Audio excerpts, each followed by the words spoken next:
Hello friends, welcome to my channel. இன்றைக்கி நம்ம பார்க்க போகிறது மலையாளம் க்ரைம் த்ரில்லரான திருடம் பற்றி தான். ஜியோ ஹாட்ஸ்டாரில் தமிழ்லேயே ரிலீஸ் ஆகிருக்கு. ஃபஸ்ட்டு படத்தோட கதை என்னென்னு நம்ம பார்த்துடலாம். படத்தோட ஹீரோவான ஷேன் நிகம் ஒரு புது எஸ்ஐயாக ஜாயின் பண்ணுறாரு. அந்த ஊர் ரொம்ப அமைதியாகவும் இது வரைக்கும் பெரிய அளவில் எந்த க்ரைமும் நடக்காத இடமா தான் இருக்குது. ஆனால் அவர் சேர்ந்து கொஞ்ச நாள்லேயே அங்கே ஒரு கொலை நடக்குது. அதுக்கப்புறம் 2 நாள் கழித்து ஃபினான்ஸ் கம்பெனி ராபரியும் நடக்குது. அதுக்கப்புறமும் 2 கொலை நடக்குது.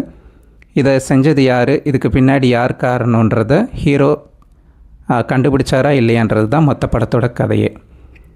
படத்தில் பாசிட்டிவ் என்னென்னு பார்த்தீங்கன்னா, ஷேன் நிகம் போலீஸ் கேரக்டரில் ரொம்ப ஃப்ரெஷ்ஷாகவே இருக்கிறாரு.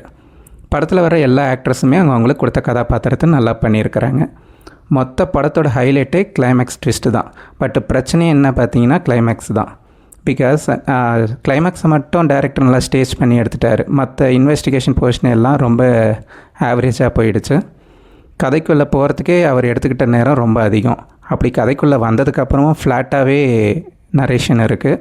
ஒரு க்ரைம் த்ரில்லருக்கு தேவையான பரபரப்போ சஸ்பென்ஸ் ஃபீலிங்கும் மிஸ் ஆகுது. பேக்ரவுண்ட் ஸ்கோர் ரொம்ப சுமார் ரகம்தான். ஓவராலாக பார்த்தா திருடம் ஒரு ஆவரேஜ் வாட்ச்சு. ரொம்ப எக்ஸ்பெக்டேஷன்லாம் நீங்கள் இல்லாமல் பார்த்தீங்கன்னா ஒரு டீசென்ட் வாட்ச்சு.